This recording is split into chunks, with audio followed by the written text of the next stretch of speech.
Três homens num barco. Capítulo 1. Éramos quatro: Jorge, Guilherme, Samuel Harris, eu e Montmorency, o meu Fox Terrier.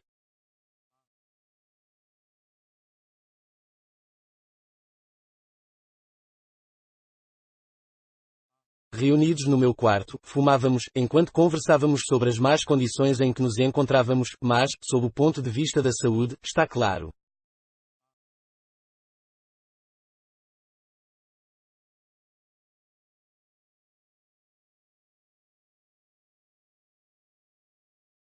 Sentíamo-nos todos quatro bastante fatigados, o que muito nos preocupava.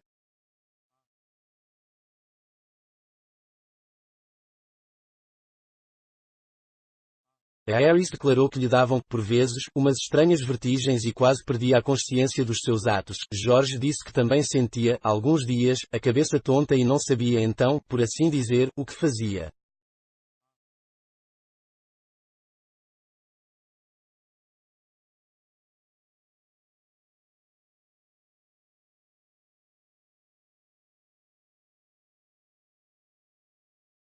Quanto a mim, era o fígado que funcionava mal.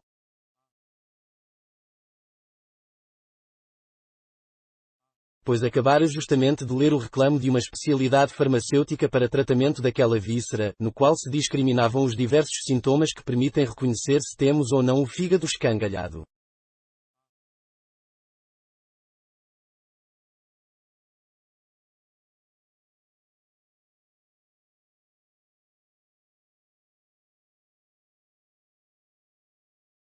Percorri todos, pormenorizadamente.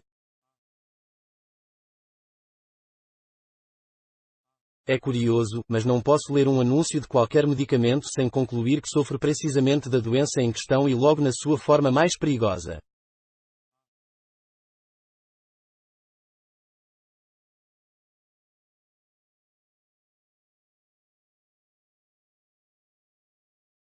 O diagnóstico parece-me sempre corresponder, de maneira exacta, a todos os sintomas que julgo manifestar.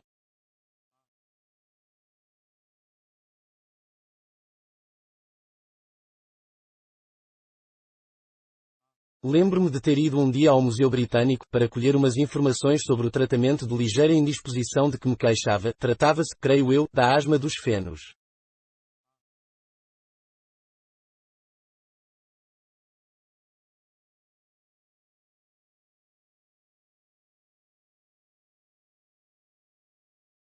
Trouxeram-me o livro respectivo, e eu li o artigo todo que me interessava. Em seguida, num momento de distração, pus-me a folhear o livro e, maquinalmente, a estudar todas as doenças, umas depois das outras.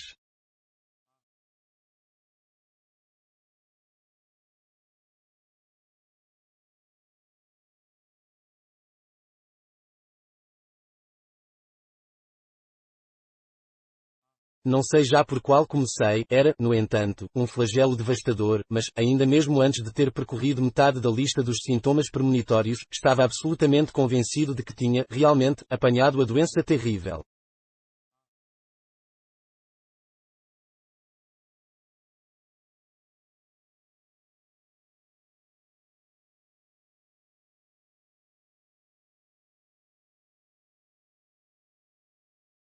Primeiro, senti-me gelar de puro horror, depois, no abandono do desespero, recomecei a folhear o livro inteiro.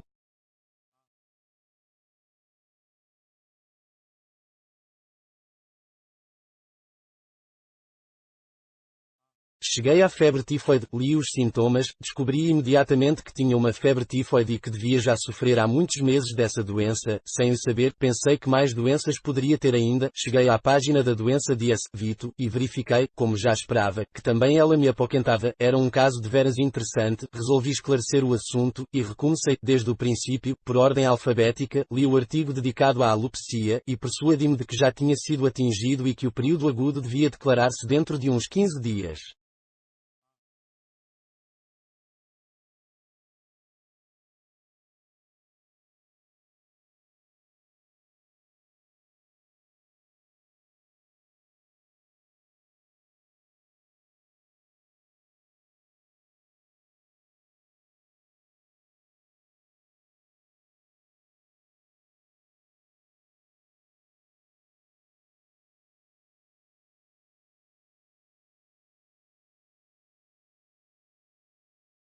Da doença de Bright, conforme supus, com alívio, sofria apenas numa forma benigna e, por esse lado, podia viver ainda muitos anos.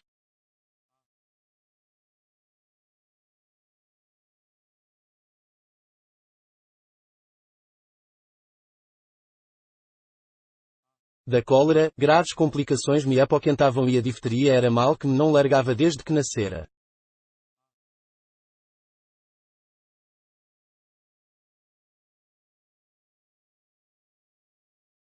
Assim, percorri conscienciosamente, do princípio ao fim, as 26 letras do alfabeto, e concluí que a única doença a que me conservava alheio era a hidrartrose das criadas de servir.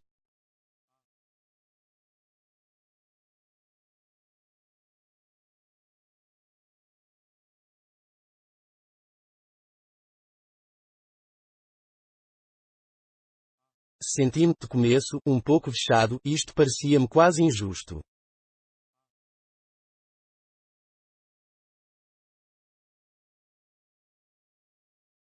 Por que razão não tinha eu a hidrartrose das criadas de servir?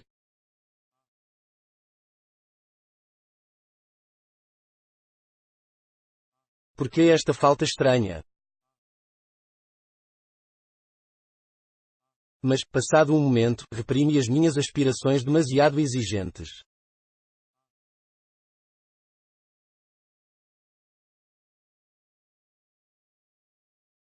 Refleti que possuía já a coleção completa de todas as outras doenças conhecidas e, num sentimento menos egoísta, resignei-me a dispensar a hidrartrose das criadas de servir.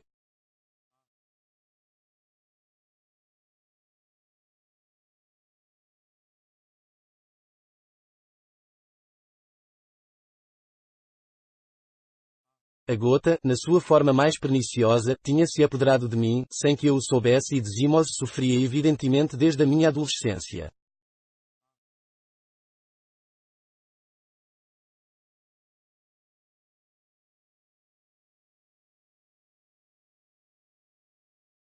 Sendo a zimose a última doença do livro, concluí que não sofria de mais nada, já não era sem tempo.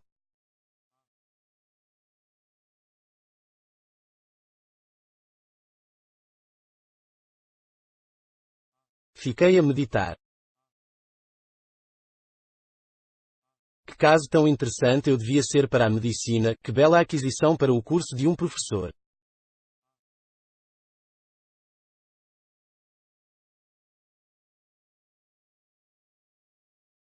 Os estudantes escusariam de correr pelos hospitais, se me tivessem à mão, eu valia, por mim só, um hospital.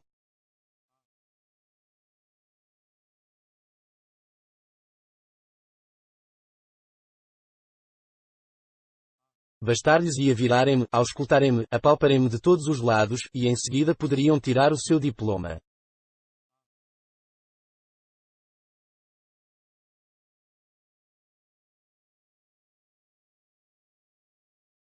Como é natural, quedei-me a calcular quanto tempo ainda teria de vida.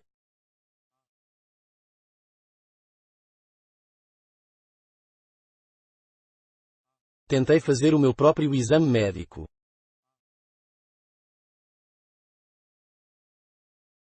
Tomei o pulso a mim mesmo. Primeiro não consegui senti-lo bater.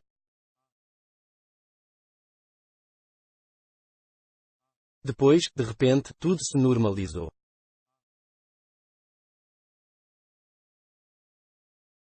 Puxei do relógio e cronometrei as pulsações.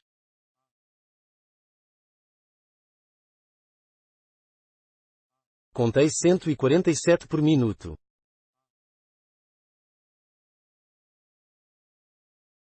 Tentei auscultar o ritmo do coração. Impossível, impossível. Tinha parado. Convenci-me, de então para cá, que ele devia, realmente, estar dentro do meu peito, a palpitar, mas não o garanto.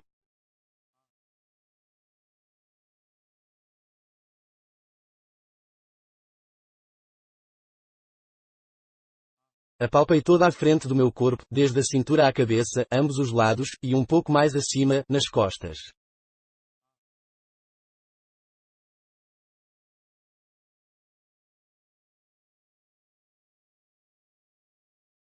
Mas não consegui sentir nem ouvir o que quer que fosse.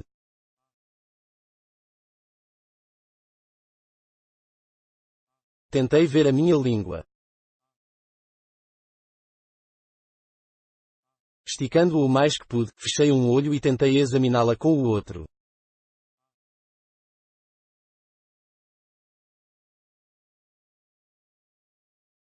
Apenas consegui ver-lhe a ponta, e a única vantagem que daí tirei foi a de mais me persuadir de que sofria, realmente, de escarlatina.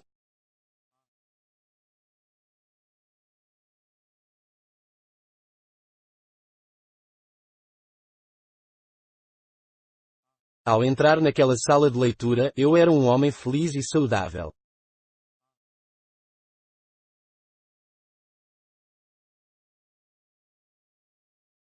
Saí de lá dobrado ao meio, todo curvado, era um farrapo miserável.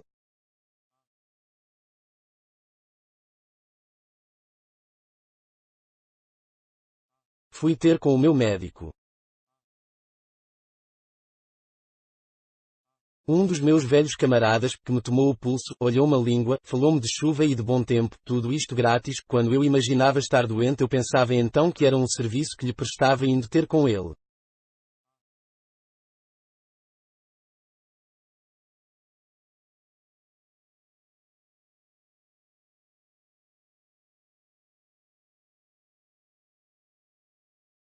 O que um médico precisa, dizia eu, é de prática.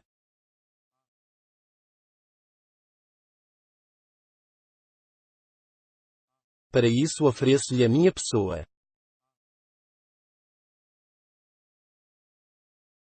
Terá comigo mais prática do que com 117 dos seus doentes vulgares, que não têm cada um mais do que duas doenças.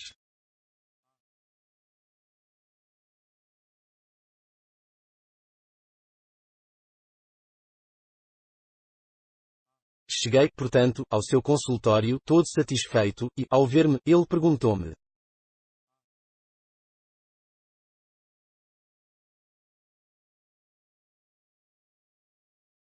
Então que tens tu? E eu respondi-lhe: Não te faço perder tempo, meu velho, a contar-te o que tenho, a vida é breve e corrias o risco de desaparecer antes que eu acabasse.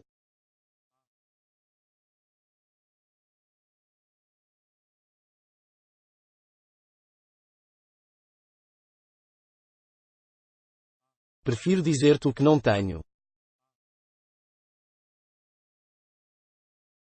Não sofro da hidrartrose das criadas de servir.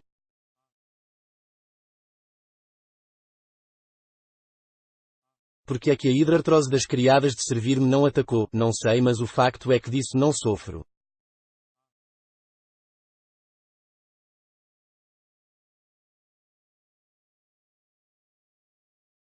À parte esta doença, sofro de todas as outras.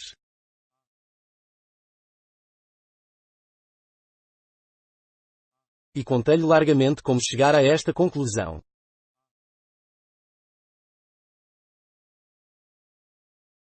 Então, mandou-me mostrar a língua e tomou-me o pulso. Quando eu menos esperava, deu-me uma pancada no peito. Eu chamo a isto apanhar as pessoas à traição, e logo em seguida auscultou-me.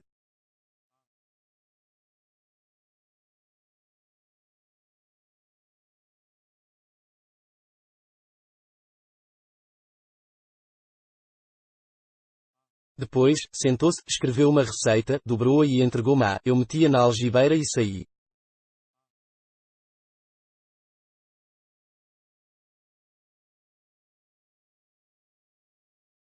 Nem a desdobrei. Dirigi-me à farmácia mais perto e dei a receita ao farmacêutico.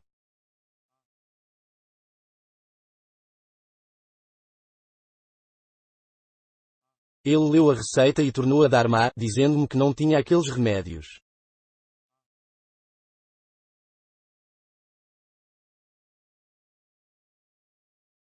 E eu perguntei-lhe: O senhor é farmacêutico?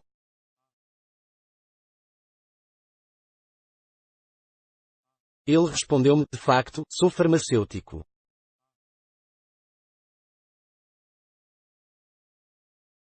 Se fosse uma cooperativa de venda e uma pensão de família, talvez me julgasse capaz de aviar a receita.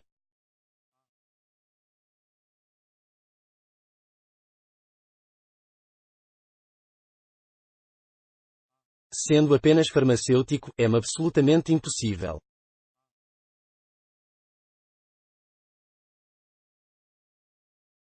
Li a receita, dizia assim. Um bife de meio quilo. Mais meio litro de cerveja preta de 6 em 6 horas.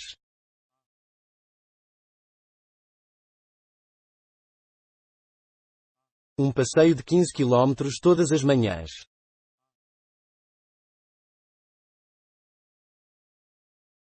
Uma cama para dormir às 11 horas em ponto, todas as noites.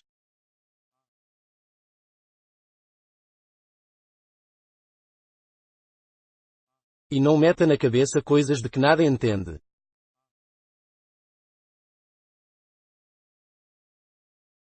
Segui as instruções com o feliz resultado, quer dizer, feliz para mim, de salvar a minha vida, que, felizmente, continua.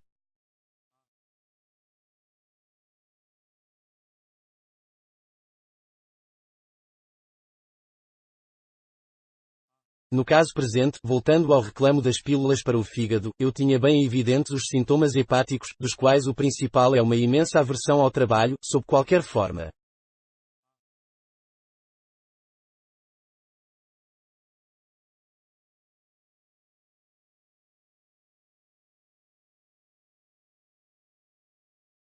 E o que eu cheguei a sofrer sob esse aspecto, não há palavras que o descrevam.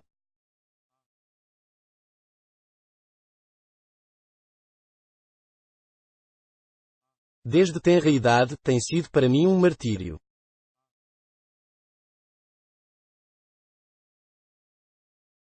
Quando estava na escola, nunca essa doença me abandonou um só dia, e ninguém sabia a causa, era do fígado.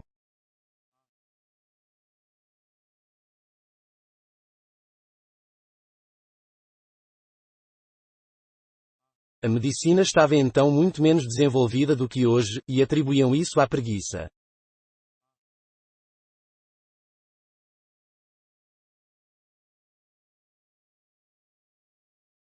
Diziam-me, mas que diabo, pequeno mandrião, vê-se espertas, não serás homem para ganhar um dia a tua vida, não sabiam, é claro, que eu era doente.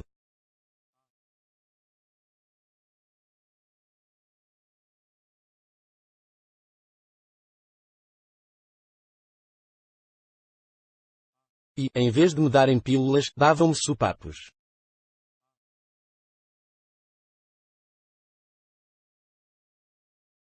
E, embora pareça esquisito, muitas vezes esses sopapos curavam-me por uma hora.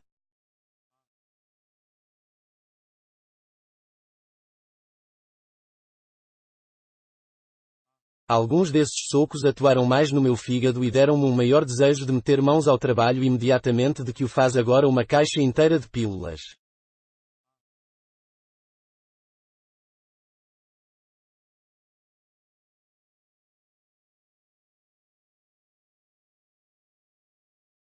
E é assim muitas vezes, os simples remédios caseiros são, em certos momentos, mais eficazes do que todas as drogas da farmácia.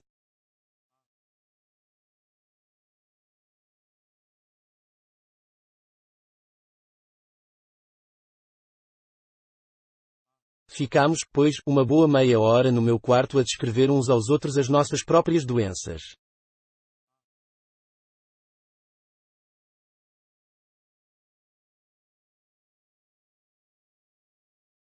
Expliquei ao Jorge e ao Guilherme Harris o mal-estar que sentia quando me levantava. Pela manhã Guilherme Harris contou-nos como se sentia ao deitar, e Jorge, pondo-se de pé em frente do fogão, mostrou-nos, com mímica hábil e expressiva, o que sentia durante a noite.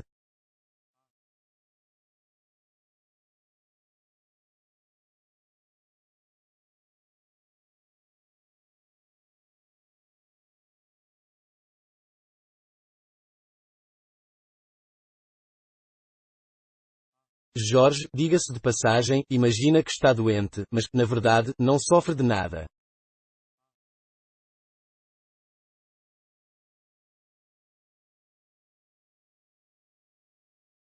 A senhora Poptis, a nossa hospedeira, veio bater-nos à porta para saber se nós estávamos dispostos a cear.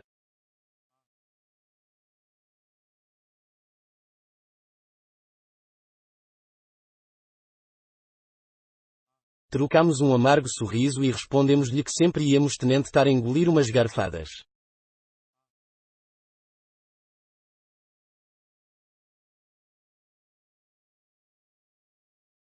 A Harris acrescentou que, às vezes, um bocadinho de pão que se meta no estômago é o bastante para afastar a doença. A senhora Poptis trouxe a bandeja, e nós sentámo-nos à mesa para tasquinhar um pouco de lombo com cebolas e uma torta de ruibarbo.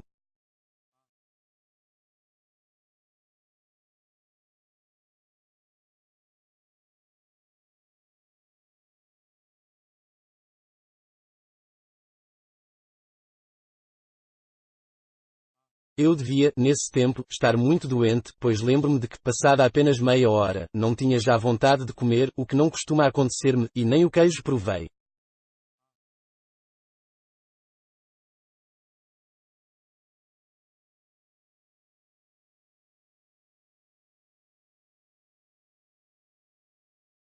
Cumprido este dever, enchemos os copos, acendemos os nossos cachimbos e retomamos a discussão sobre a nossa saúde.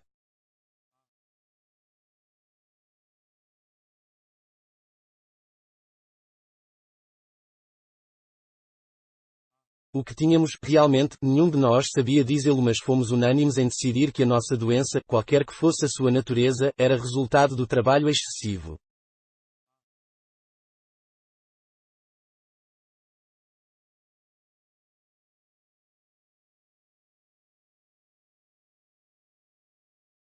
O que nós precisamos, declarou Harris, é descanso.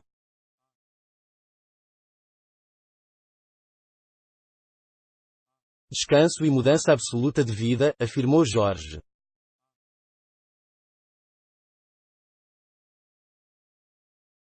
O abuso das nossas faculdades intelectuais provocou uma depressão geral no nosso organismo.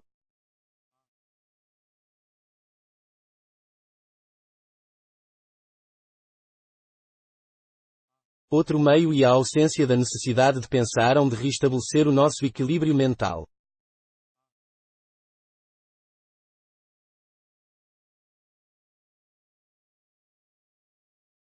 Jorge tem um primo, que assina geralmente nos registros de hotel como estudante de medicina, talvez por isso, são de família os ares doutorais com que o nosso amigo expõe as coisas.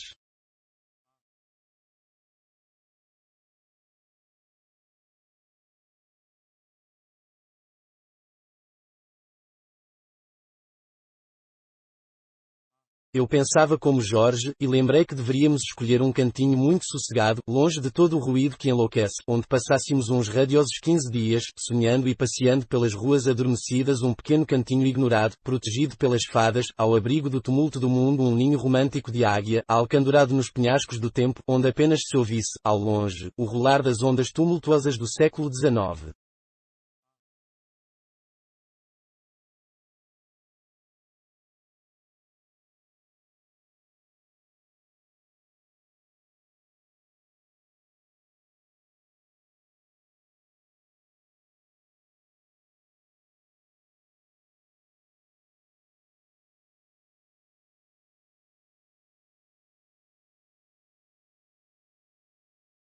Harris declarou que, a seu ver, isso seria insuportável.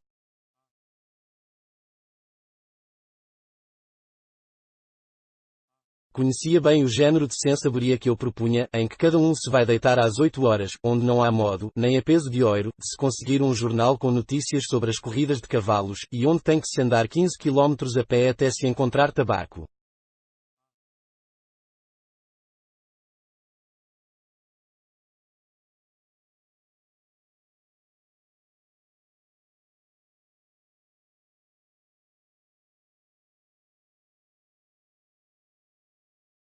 Não, disse Harris, para repouso e diversão, não há nada melhor do que uma viagem por mar.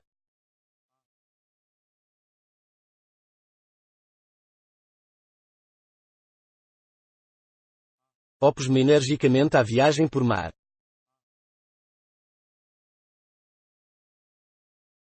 Este género de desporto faz bem à saúde quando dura um bom par de meses, mas, por uma semana só, é prejudicial.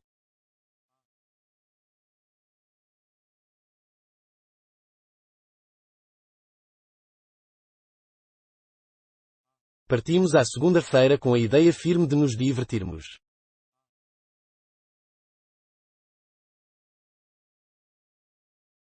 Dizemos adeus com ar protector aos amigos que ficam no cais, acendemos o nosso melhor cachimbo, pavoneamo-nos na coberta com ar tão vaidoso como se fôssemos o próprio Capitão Cook, Sir Francis Drake e Cristóvão Colombo reunidos numa só pessoa.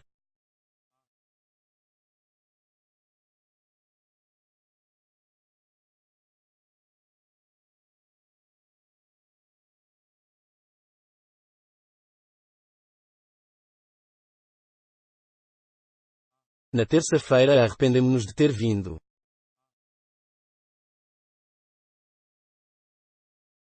Na quarta, quinta e sexta, desejaríamos ter morrido.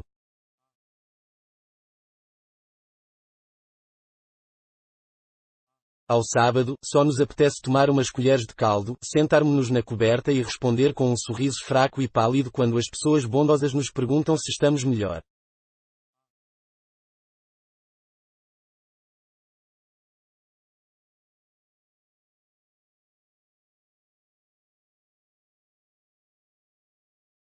Ao domingo, recomeçamos a circular e a comer alimentos sólidos.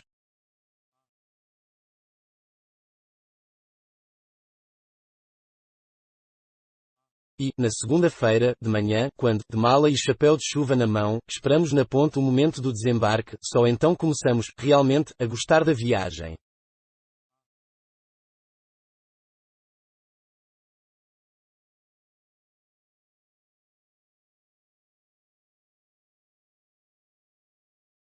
Isto faz-me lembrar a aventura do meu cunhado, quando ele foi dar um pequeno passeio de barco, por causa da sua saúde.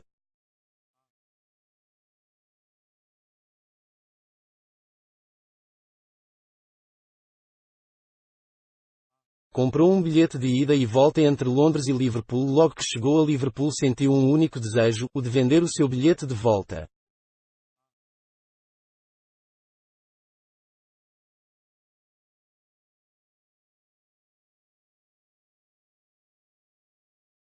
Ofereceu o bilhete por toda a cidade com uma redução formidável e, por fim, adjudicou por 13 escudos e 60 centavos a um rapaz de aspecto bilioso, a quem o médico recomendara o ar de mar e muito exercício.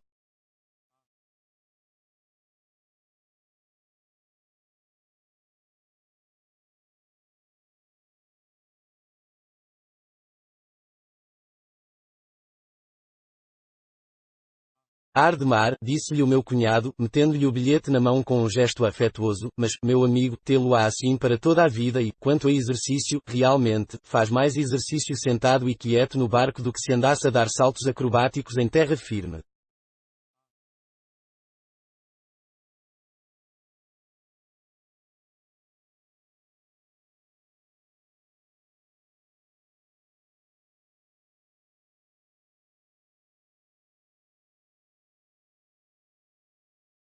E ele, o meu cunhado, voltou de comboio.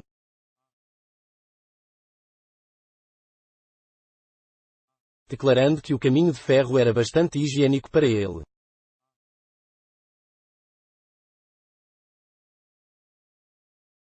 Um outro rapaz que eu conheço, que fez um cruzeiro de uns 8 dias, ao longo da costa, o criado veio perguntar-lhe, à partida, se preferia pagar cada refeição separadamente, ou pagar adiantada a série inteira.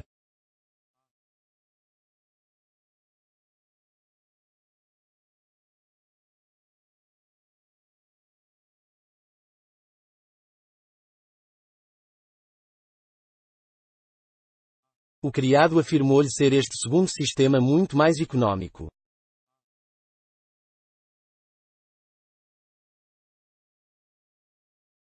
Disse que o alimentariam uma semana inteira por 2 libras e 5 shillings.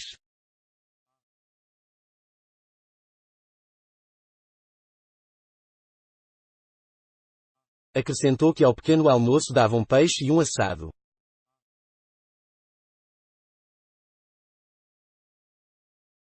O almoço era a 1 hora e compunha-se de 4 pratos.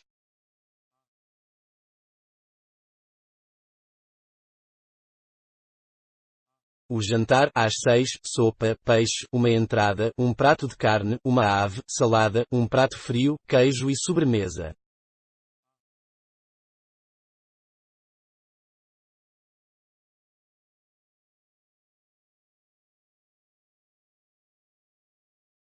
davam, ainda, uma ceia de carne até às 10 horas da noite.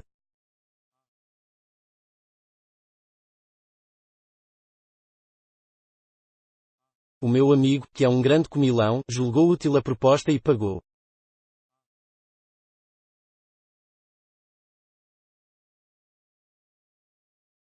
Serviram o almoço mesmo à hora da partida.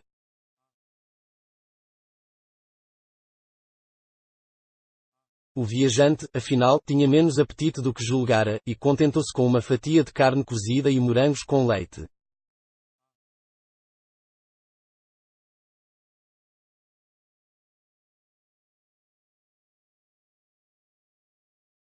Meditou seriamente durante a tarde, tão depressa lhe parecia que havia muitas semanas não tinha comido senão carne cozida, como noutros momentos lhe parecia ter comido havia muitos anos, só morangos com leite.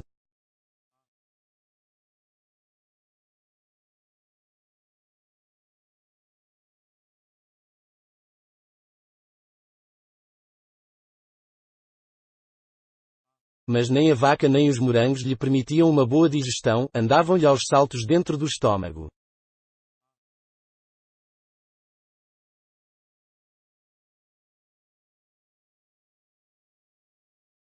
Às 6 horas, preveniram o meu amigo de que o jantar estava na mesa.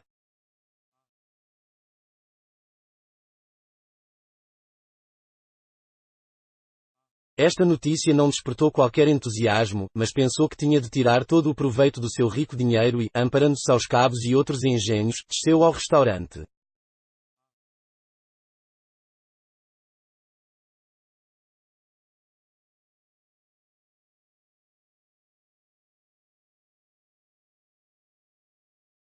Sentiu, ao descer a escada, um cheiro agradável a cebola frita e presunto quente, a peixe frito e a legumes. Surgiu então o criado, que lhe perguntou com um sorriso velhaco: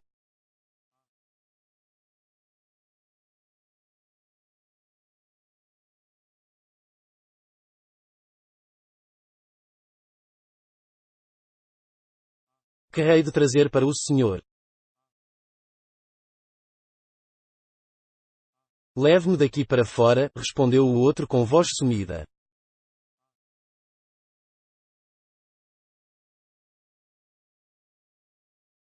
Levaram-no imediatamente para cima, e deixaram-no encostado e debruçado sobre a amorada de estibordo.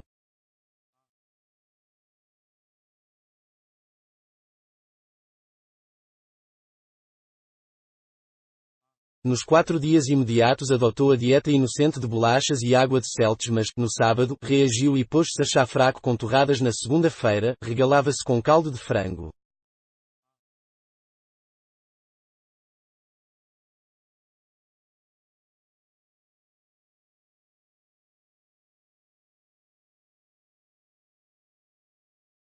Desembarcou na quarta-feira e, quando o barco se afastava do cais, lançou-lhe um olhar cheio de saudades.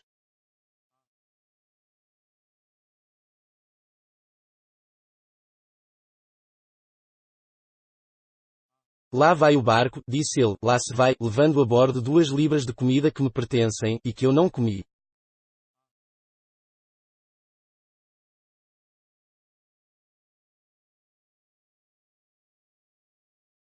E afirmava que, se lhe tivessem dado mais um dia, teria comido tudo.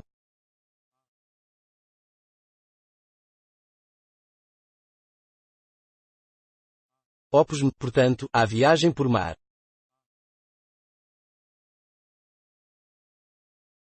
Não, como então expliquei, por minha causa.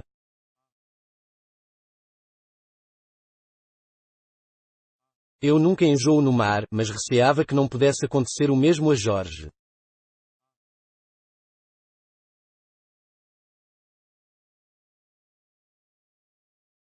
Jorge assegurou que suportaria muito bem a viagem, e que muito lhe agradaria, mas aconselhava-nos, a Harris e a mim, a nem mesmo pensarmos nisso, pois estava convencido de que ambos ficaríamos doentes.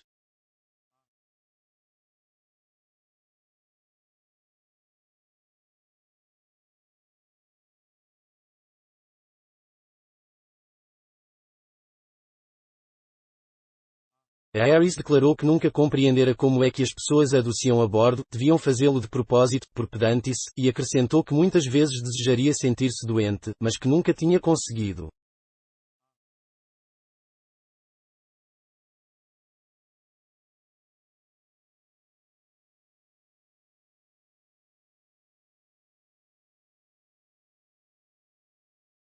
Depois, contou-nos algumas anedotas sobre uma travessia do Paz de Calais, que fizera num dia de mar tão bravo que tinham tido de amarrar os passageiros às próprias camas. Ele e o capitão eram as duas únicas pessoas que não enjoavam.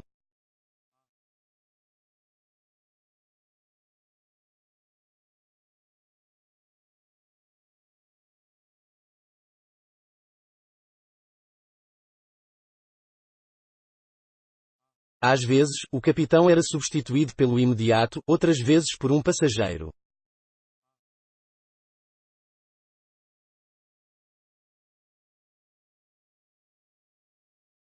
Facto curioso, nunca ninguém sofre do enjoo de mar, em terra.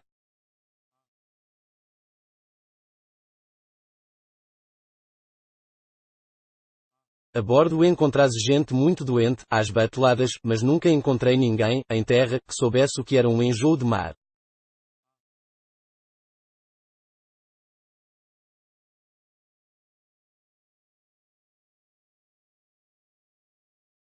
Onde se metem em terra esses milhares de maus marinheiros que abundam a bordo, eis o que é para mim um verdadeiro mistério.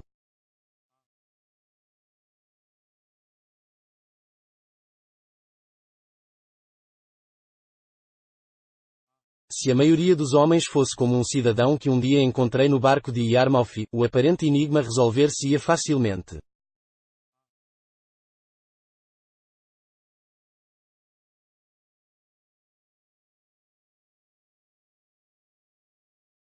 Ainda me lembro, mesmo em frente do dique de Southend, que o homem se debruçava sobre a amurada, numa posição muito perigosa.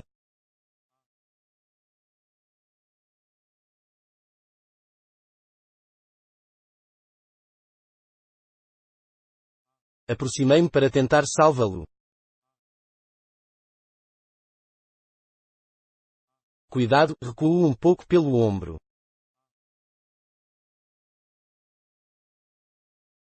Pode cair ao mar.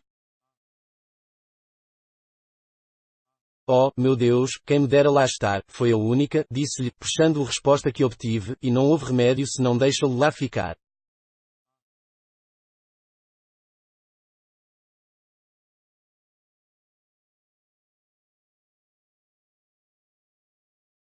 Três semanas mais tarde tornei a encontrar o cidadão na sala de café de um hotel de Bath, falava das viagens e declarava o grande entusiasmo que sentia pelo mar.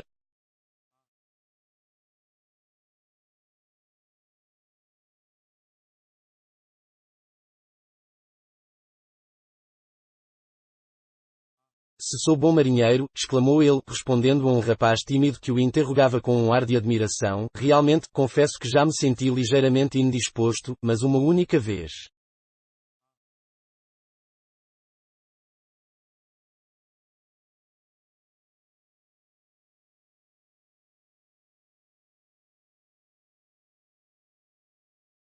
Foi ao largo do Cabo Horn. No dia seguinte o navio naufragava.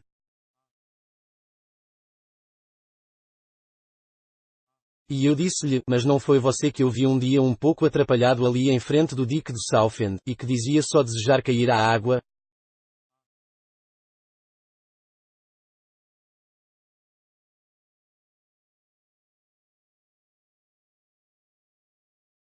O dique de Southend, replicou com ar admirado.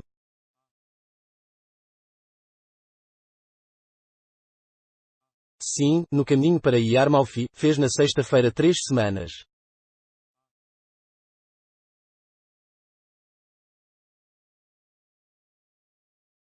Oh, sim, respondeu, com um sorriso, agora me lembra.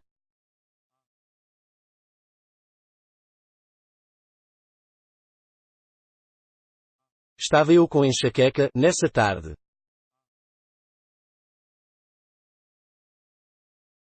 Mas, sabe, foi por causa dos picles.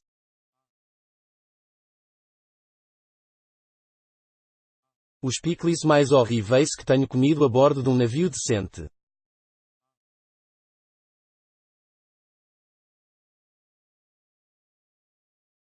Também comeu? Por mim, descobri um excelente preventivo contra o enjoo de mar, baloaçar-me.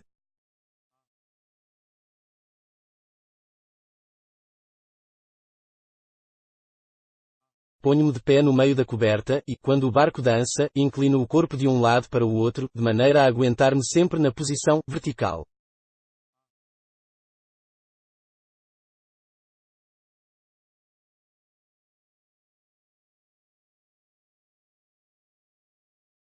Quando é a proa que vai ao ar, inclino-me para a frente, até quase tocar com o nariz no chão. Quando é a popa que se eleva, inclino-me para trás.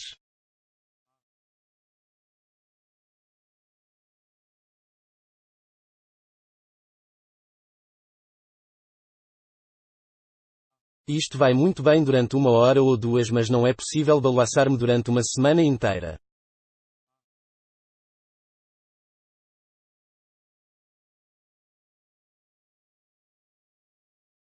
Jorge disse, vamos então subir o Tamisa.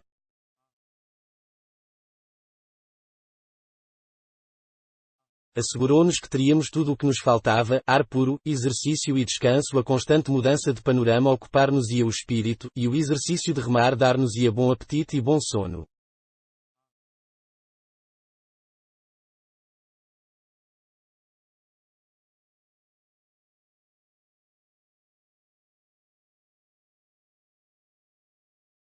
Harris declarou que entendia que Jorge devia evitar tudo que o tornasse mais sonolento do que ele já era, pois isso podia até tornar-se perigoso.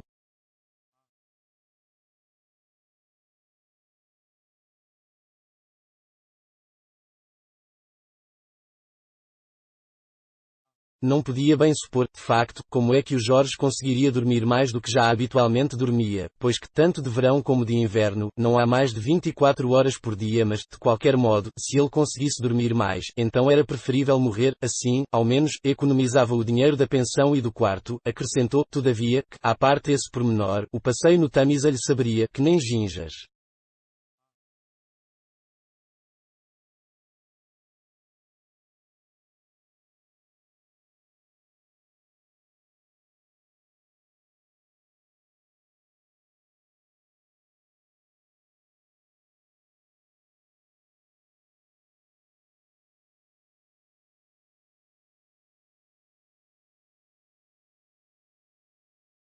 O único que não se entusiasmou com a proposta foi Montmorency.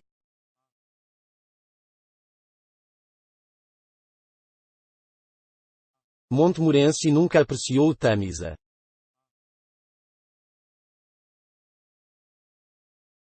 É muito agradável para vocês, meus amigos, resmungou ele, vocês gostam disso, mas eu não.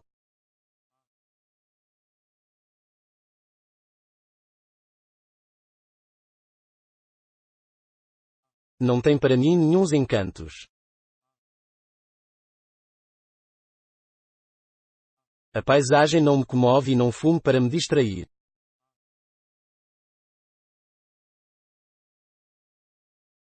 Se vejo passar um rato, vocês não param, e se adormeço vocês fazem logo tolice com o barco e pregam comigo no charco.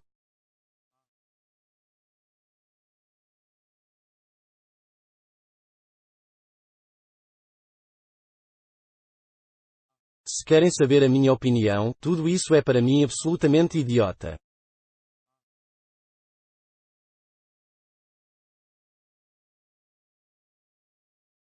Mas, como éramos 3 contra 1, a proposta foi aprovada.